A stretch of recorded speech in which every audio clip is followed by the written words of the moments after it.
Well, welcome everybody to the Blazer Victory Podcast, episode number 45, our North Texas preview episode. This is your co-host, John Duncan, and I'm joined, as always, by my co-host, Steve Irvine. And Steve, before we get started, man, I got to give a quick shout out to somebody, and that's my dad celebrating his birthday. He's listening today, probably September 15th, as this is dropping this morning. So, Dad, just want to wish you a very quick happy birthday. And hope you enjoy it. But Steve, you doing all right, buddy? I'm doing good, and that's great. Happy birthday to your dad. Yes, I'm sure he'd like to hear that. Yeah. We've got a first Conference USA game this Saturday, Steve, against the North Texas Mean Green. And in a little bit, guys, we're going to play an awesome interview we had with Sanoe Valente, who does a great job on the Mean Green Show, which is a North Texas show where they discuss everything North Texas. It's on YouTube, so give them, give him a watch on his show, and also make sure you give him a follow on Twitter at Mean Green Show. But definitely enjoyed our interview with Sanoe, and like I said, we'll play that in a little bit. But Steve, just some early looking at this matchup that we have with North Texas, and buddy, we ain't playing the Georgia defense again this Saturday. Thank the Lord. I know, right? They're South Carolina's problem right now. So that's right. that's good.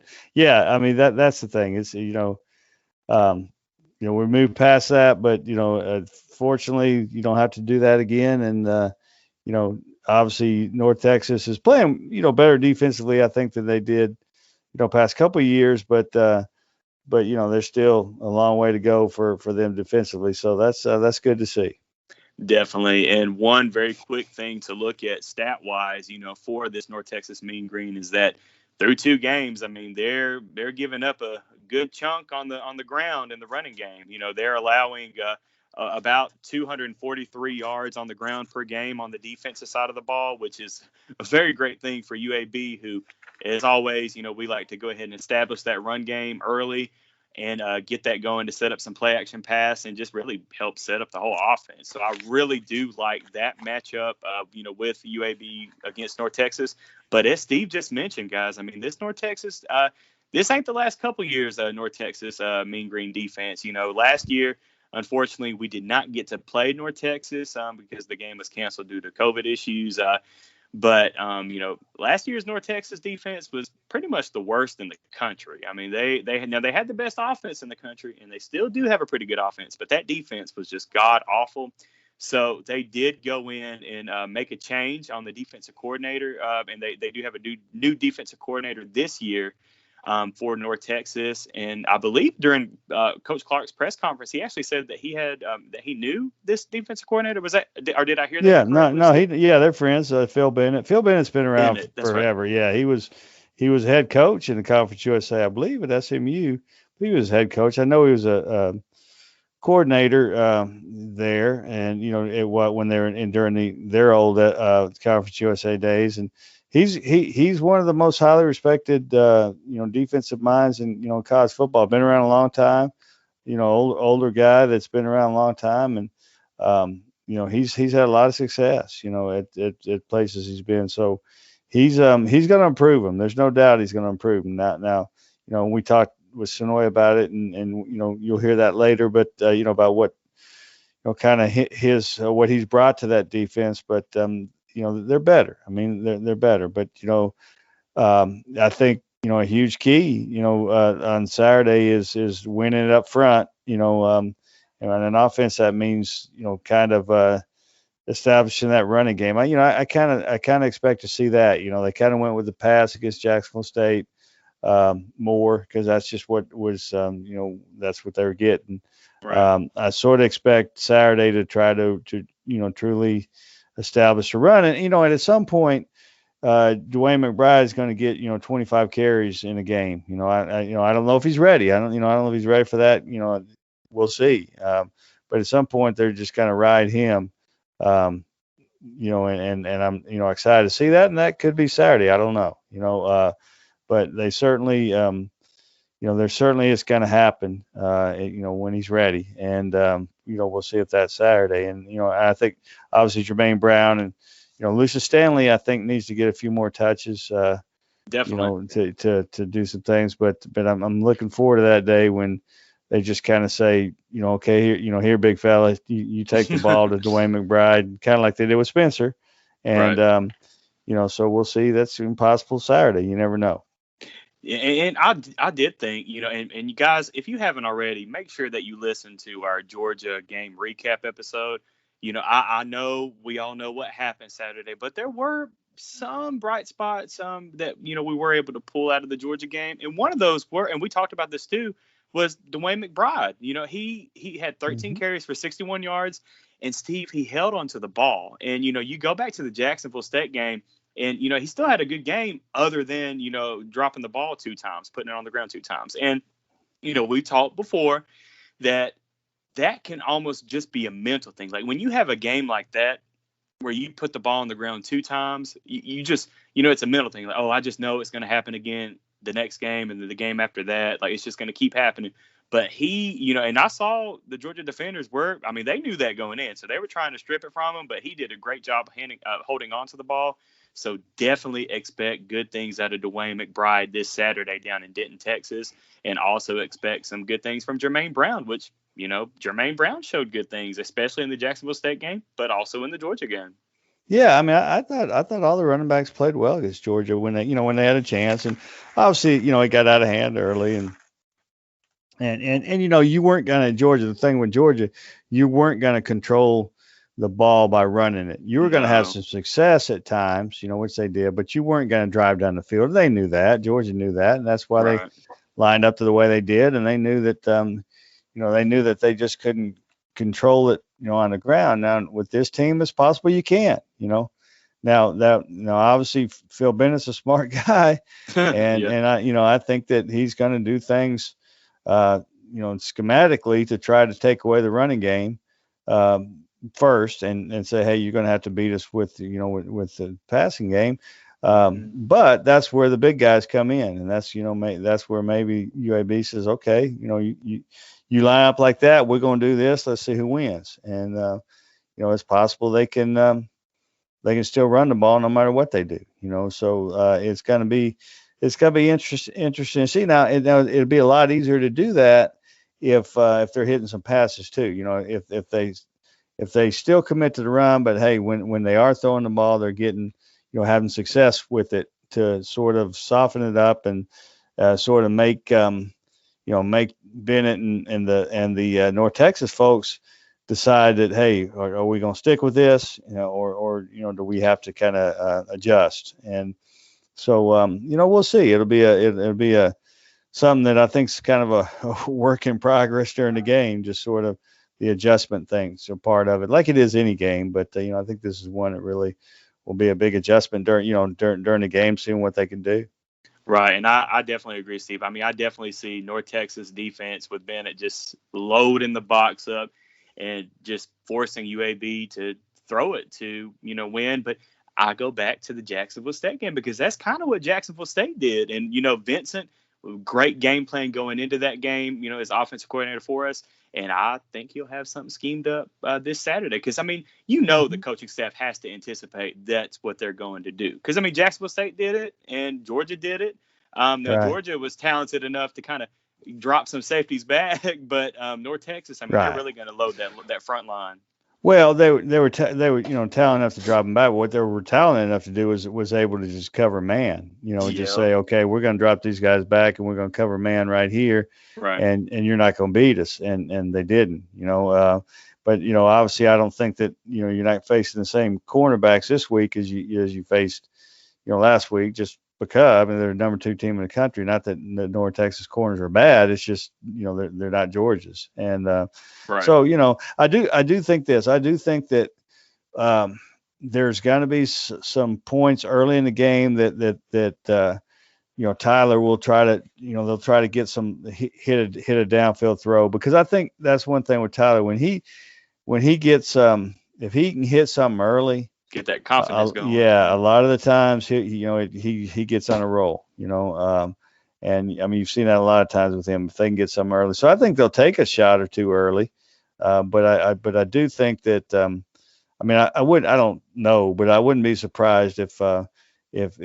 they're working a lot this week and on really establishing the run, offensively, because that keeps your offense on the field, that wears you down, it keeps a pretty dangerous North Texas offense on the sideline, right?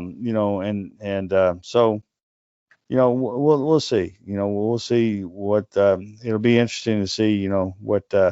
What happens once we kick it off on Saturday. Definitely. Well, let's go ahead and switch it over to the North Texas offense and talk about them for a little bit. Now, they're led by a new quarterback this year, Jace Reuter, who did transfer over from North Carolina. And, I mean, he's been up and down through 2 games. He's just thrown for 366 yards and 2 interceptions and 1 touchdown. So he has been a little suspect. But I mean, he's still very talented, and as Sanoe mentioned in the interview, he can run the ball well too. So that'll be something that UAB will have to keep an eye on. But in the backfield, if he's playing, which I anticipate he'll play, but DeAndre Torrey for North Texas, I mean, this guy's a stud. I mean, this guy, he can carry the rock, he can catch it out of the backfield. They move him over to slot receiver some. So we'll definitely have to have eyes on him during this game, Steve. Yeah, and I think one thing I'm really looking forward to see is if UAB's front, if the front 7 and really with their safety support too, can continue to play the run as well as they have in the first 2 games, because I thought they really played as bad as last Saturday was. I thought they did a good job against the running game. Right. Now, passing game they didn't, but No. but against the running game I thought they did, and certainly did against Jacksonville State. So I think that as long as they can win the line of scrimmage again, I think that the one thing, Torrey's one of those, he's not he's not a powerful guy, but he's he's smaller, but I think he can run through you. Now he's one of those guys that he's fast, and you think like he's only a guy that can try to run away from you, but I think he can run through you a little bit too. And he's a guy who's had he's had a lot of time there. He's never been the number 1 guy, and he wouldn't have been the number 1 guy this year with if Oscar Attaway would have stayed healthy or right. was healthy. But they as you'll hear later with Sanoe, they were going to do some different things with him. But I mean, I think he's certainly a dangerous guy. He's leading the conference in rushing yards right now, and so hopefully for him and their sake he's healthy, and I hope he plays. I mean, I hope he's okay, because I don't want to see anybody hurt or anybody miss time. Right. But and the thing is that they haven't really had anybody consistent behind him, not that anybody's had a lot of chances behind him, but I think that they really, if he's limited or out, then that's really going to hurt him, because they don't have guys that are proven behind him. So we'll see. Now it does help in the running game if Jace Reuter, he can hurt you with his legs, like you said, and you'll hear Sanoe talk about. So they might have to go a little bit more with that if Torrey is limited. So we'll see. I mean, again, it's a chess match, and they've proven they have the proven ability to I think they've gained over 500. Well, I know they gained over 500 yards in each game. So this is a team that is going to put up some stuff. Now they gained a lot of yards against SMU, but they were not very good on third down. I think they only converted 3 or 4, and I don't think they converted a single one in the first half. And had some penalties, a lot of penalties, and some turnovers, and so right. When you have over 500 yards in offense and only 12 points and 1 touchdown, that's not good. So so that's something they've got to clean up a little bit. But that it just shows that they can move the ball, and they're dangerous. Definitely, and they were also 0 for 4 on 4th down attempts as well. So they just really struggled, especially when that offense hit the red zone. They got 2 early field goals in the first half. Now they were only down 7-6 at the half to SMU, but did end up losing 35-12. One thing, Steve, that you definitely hit on in our Georgia recap episode that we need to see, and we need to see our defensive linemen in the backfield just disrupting the pass game and getting to the quarterback and getting a sack, man. I want to see at least 2 or 3 sacks this week because I don't think we haven't had one yet, have we? No, only 1 or 2 teams in a conference that don't have a sack, and that's very unlike Bill Clark and David Reeves, Nick Gentry and those guys. One thing that they hang their hat on, and one thing that is a very important part of this defense is getting to the quarterback, and just really hadn't had a whole lot of. And we talked about this before. I think a lot of it in the Jacksonville State game was, was just the way that what they were doing with the quick game. Yeah. But they've got to start that, make that happen, because that's what's made them such a great defense the last, since the return is they just get after people. And you look at, I go back to, just say the Mason Fine games when they played Mason Fine. Generally, in a lot of times it seemed like in the first half they didn't get to him as much, and he had a lot of success. Particularly the game in 18 at Legion Field, right? Had a lot of success, and then starting with that sack that Marino had, for the safety, they really started getting after him after that, and he became a different quarterback. He became almost a human quarterback, where in the first half it looked like he was a machine, and yeah. So I think that that's just one game, for example, and I think that's one thing that when they're really getting after guys, that really that really changes things, and which is, that's not a mystery. That's just that's just what it is. But got to find the way to get that, start making that happen. And if it means you've got to change up some things you're doing and bring pressure in different ways with different guys, and then do it, and so, I think that's certainly something that they're, focusing on, and I think it'll happen. Hopefully it'll happen this week. Yeah, I hope so. I hope we can get a couple. But just watching the game film from the North Texas SMU game, Steve, the one thing that I noticed is that their center, who is a veteran center for North Texas offensive line, but he had 2 or 3 bad snaps in the SMU game. So, I like our defensive line, so maybe we can do some shifting, maybe without barking out signals or anything. But if we can do some shifting around and maybe confuse him and maybe, force some quicker than normal snaps or something, I definitely like us to get in that backfield. And we should. Just what you said earlier, the Jacksonville State game, they were rolling Cooper out real quick. They were doing some quick passes. So we really, there were times we could have got to him, but a lot of times the ball was already out by the time we got to the backfield. The Georgia game, obviously, they had a really talented offensive line. It's an SEC school. You know the deal.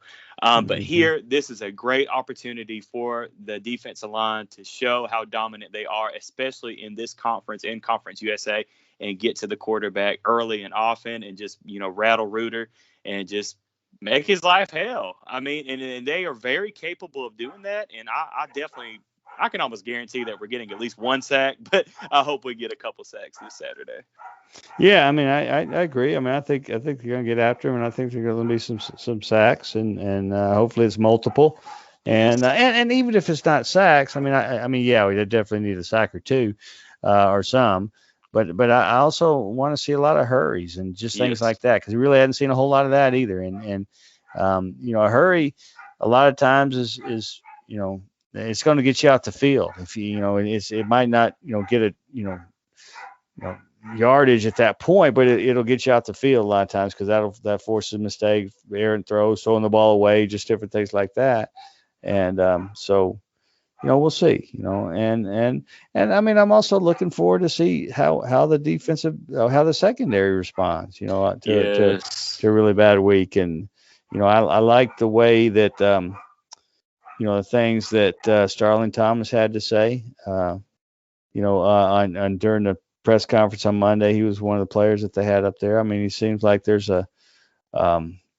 they realize how much they struggle, but there's still confidence there, and I like that. And there should be. This is still a good backfield. They did not have a good day, and but it's still a good secondary, and they know that. So I'm really looking forward to see how they respond to to a bad game, and also how they respond to a good a well planned North Texas offense. I mean that they do some things to you that with a lot of the short game and just different stuff. Running guy, they're going to have a lot of jet sweep looks and guys moving, and so they're going to have a lot of eye candy stuff, and it'd be interesting to see, because that was one problem obviously last week. I thought assignments were certainly a problem for the secondary. So that's going to be very important to play your assignments this week. And just be disciplined on what you're doing. And I think it is a disciplined secondary. Just, for whatever reason, they just had some busts and different things that you don't want to do against Georgia, but I think they'll respond to it. Yeah, I think they will, and I think they'll be ready. But for those that are new to Conference USA, I mean, this is a Seth Luttrell offense for North Texas. So they're going to be good, they're going to be talented, and they're going to be prepared. I mean, this team, already is averaging, like Steve mentioned earlier, over 500 yards of offense, 283 through the air, and 233 on the ground. So really, really talented offense, and a defense that's making some progress for North Texas. But definitely can't wait to see our guys down in Denton, Texas this Saturday. This is going to be a night game at 6:30 p.m. Central Time kickoff, and it will be televised on Stadium. You can watch it for free on their app if you have a Roku or Apple TV or a Fire Stick. Just pull up the Stadium app and you can watch it for free. But also make sure you get your radios out or your iHeartRadio app out. And it's starting at 5:30 p.m. Central Time. You can listen to David Crane, Steve Irvine, Trey Ragland, Landrum Roberts on the call for the UAB North Texas game. And Landrum will get it started at 5:30. But definitely looking forward to seeing what happens this Saturday. But without further ado, we're going to go ahead and roll the clip of our interview with Sanoe for you guys. But, go Blazers, as always, and we'll be back for an instant reaction recap after the game. Well, welcome back, everybody, on the Blazer Victory Podcast. We are joined by Sanoe Valente, who does a great job covering North Texas and recruiting, and also some G5 on his show, The Mean Green Show, which you guys, I definitely recommend you checking out on YouTube, and definitely going ahead and giving him a follow on Twitter at Mean Green Show. But Sanoe, how are you doing this evening, buddy? Man, I'm doing really good. And first and foremost, thank you guys for having me on, and looking forward to it. And, I'm really just thankful that it's football season more than anything else. How about you guys? Yes, I'm doing good. Steve, you still doing good up there, man? Yeah. I'm still here doing good. And I agree, Sanoe. I mean, this seems like a normal football season too, compared to what we had last year. At least so far. I mean, God willing, but so it's kind of nice to see fans back in the stands, and just kind of business as usual a little bit. Yeah, absolutely. It's definitely a breath of fresh air, and I feel like we are all holding our breath that it stays that way. Yeah, it is. Yeah, knocking on wood and crossing our fingers. Yeah. Oh yeah. Well, Sanoe, let's talk about this 2021 Mean Green squad. I do know that the Mean Green is coming off of a tough loss to a rival, SMU. The SMU Mustangs 35-12. But I was on your show earlier, and after getting to rewatch the whole game, I honestly felt that North Texas, played pretty well for at least 3 of the 4 quarters. Obviously, the Mustangs kind of pulled away in the fourth quarter by getting a couple touchdowns and making a 23-point game. But honestly, man, what were your impressions from the SMU game? Yeah, well, obviously a lot of the fans of North Texas, they're, quick to jump on the bash, Coach Luttrell train or whatever that case is, just from the standpoint of, how can we be so excited over a loss? They're sick of all these moral victories and blah, blah, blah. which I do get what they're saying. I really, truly do. And I'm not happy that we lost by any means, but just the way that we played against SMU was kind of refreshing to me. I thought it was going to be a lot worse, and I thought it was going to be a lot worse a lot sooner too. So, although SMU did cover with a 21 or 22, whatever the point spread was, they did cover that. Obviously, I thought it was going to be again a blowout from the first quarter, and so I'm feeling kind of somewhat optimistic just from the way that our defense played. As well as Jace Ruder. And, I know it's kind of I may be expounding off your original question, but, just the way he played against SMU was better than he played against, Northwestern State, which SMU is a significant, jump up in talent from Northwestern State, obviously.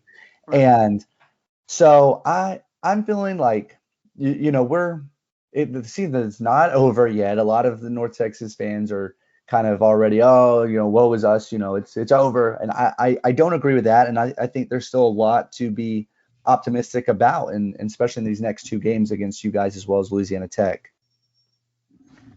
Definitely. And I think that, overall the defense played a lot better against SMU. And, you go back to last year's Mean Green defense, and really a couple years before under Seth Luttrell.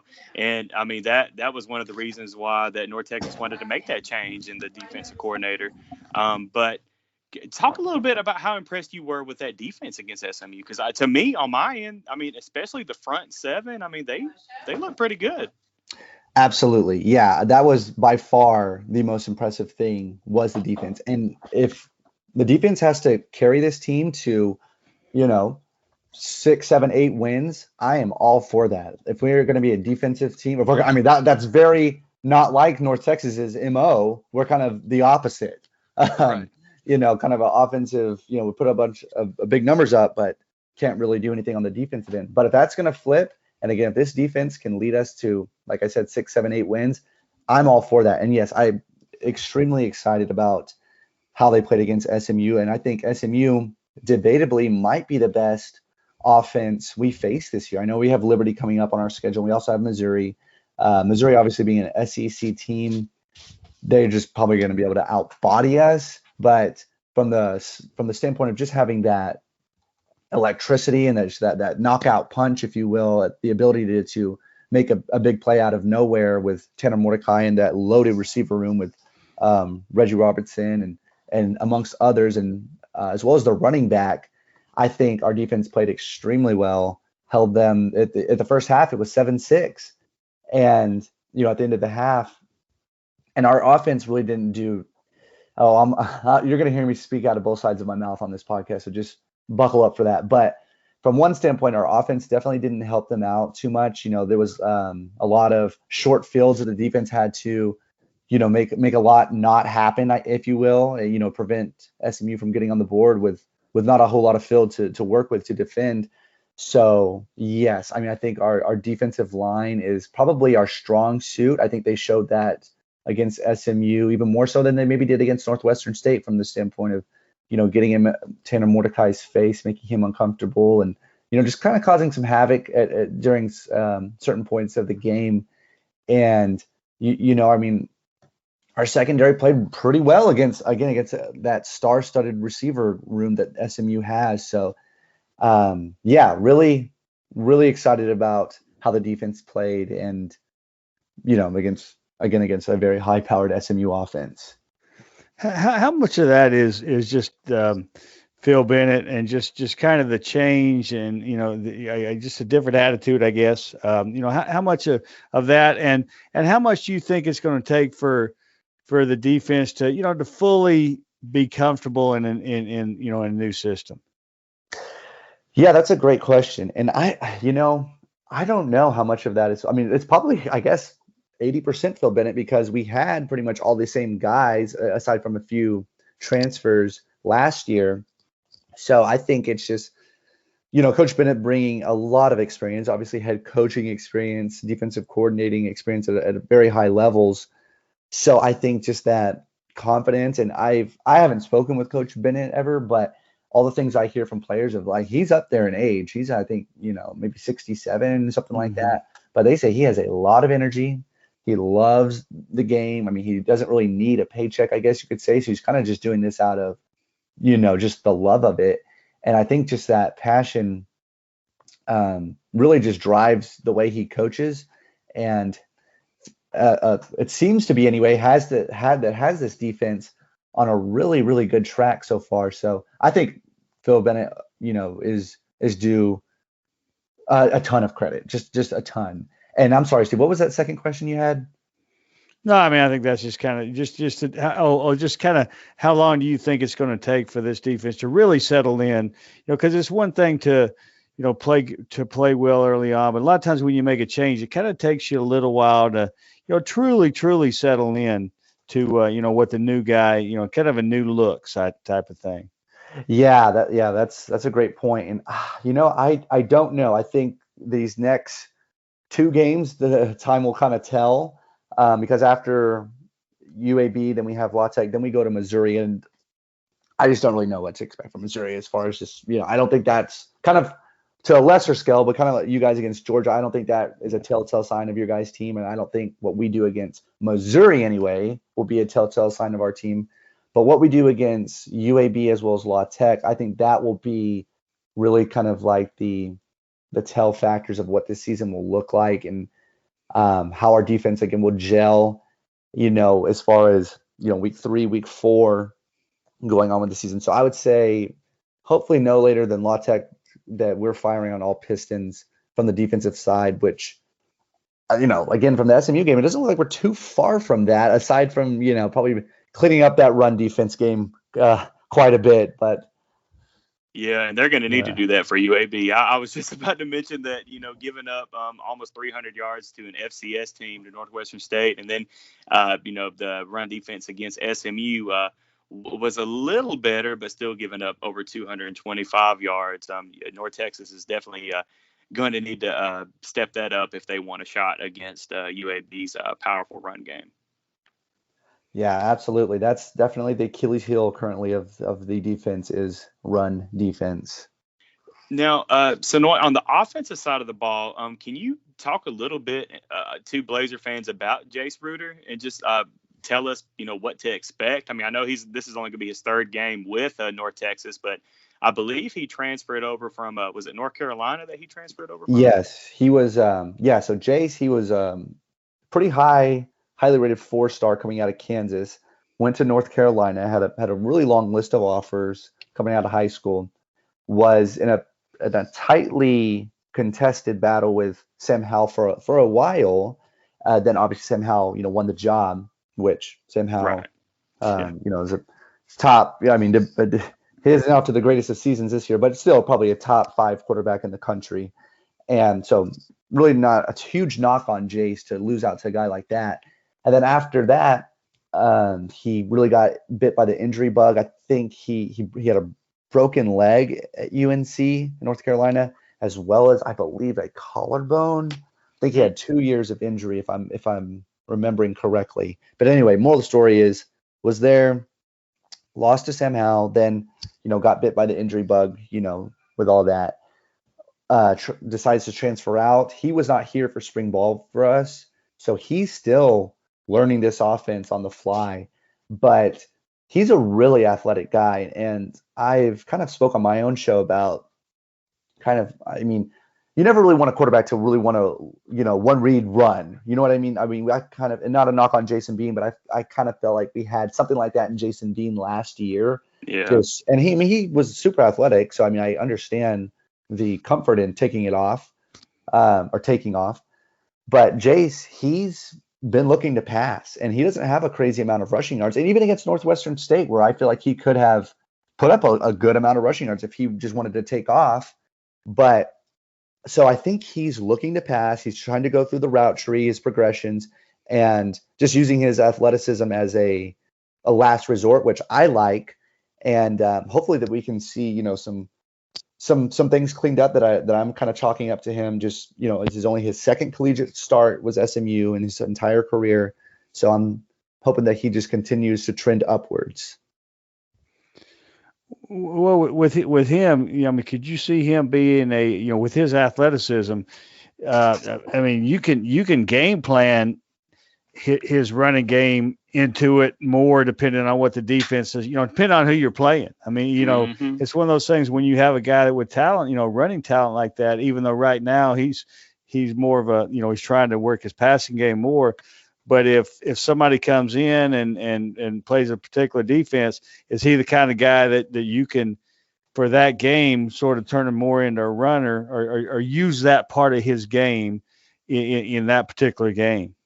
I believe so. I mean, we haven't seen that yet in his collegiate career. He just hasn't really been given the opportunity to display that. But if you look at his high school film, he will even say this. I mean, he came on the show with me, and we got to talk a lot and do a little bit of an interview there.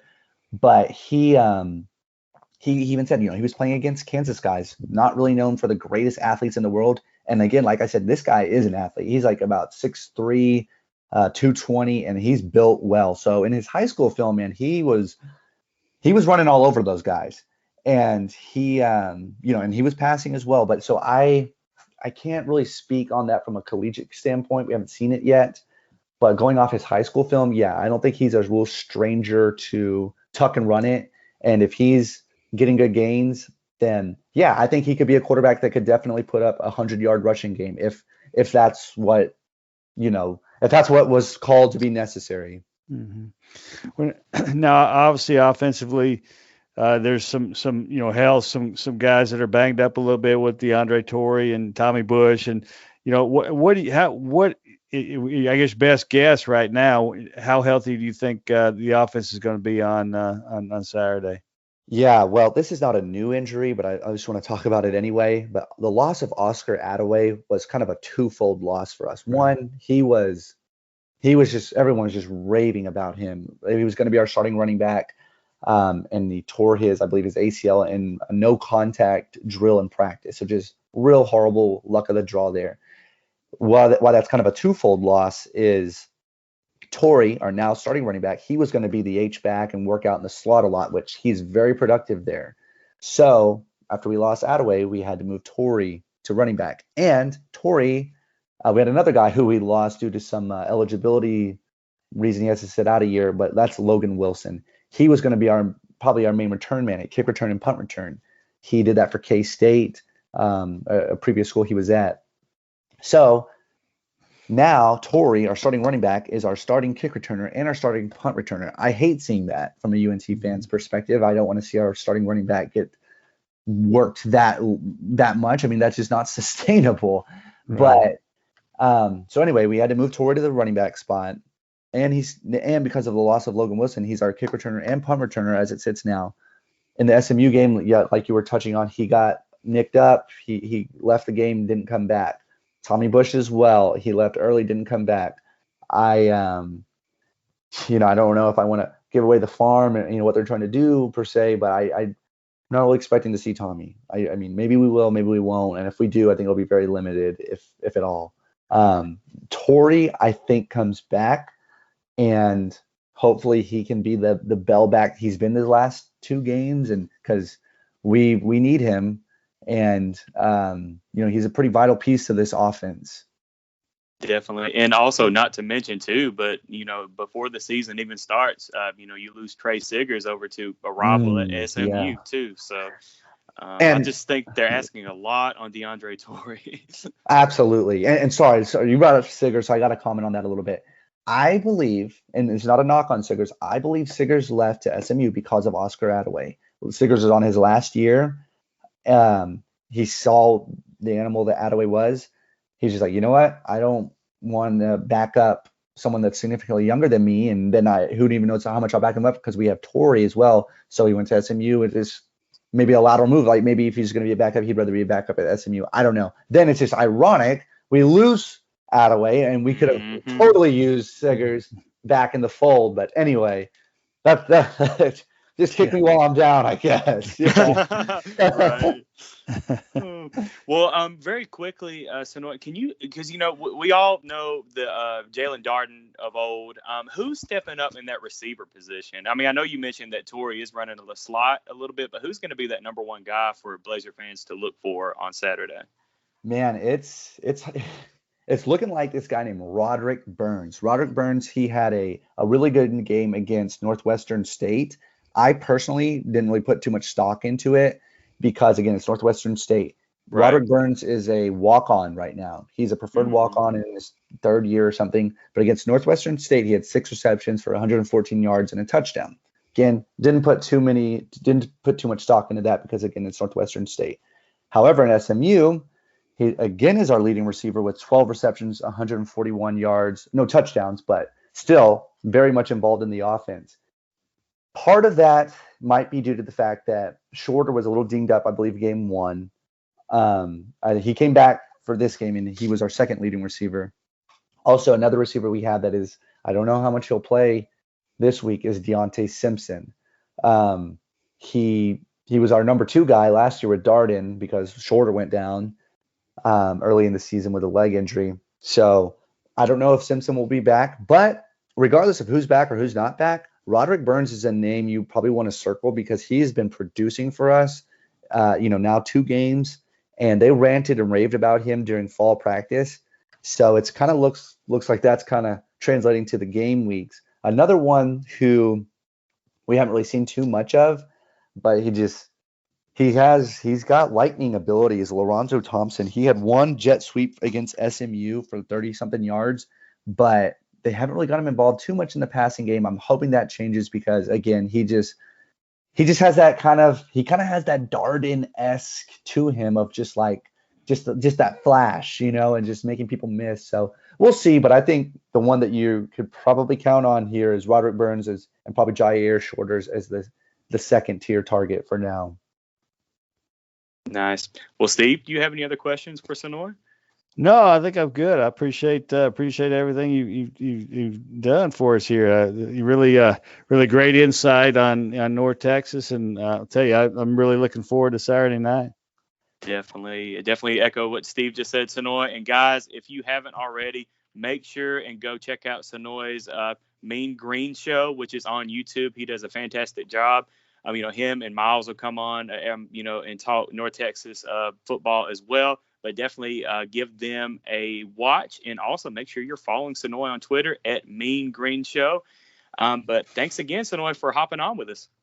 Yeah, absolutely, and go Mean Green.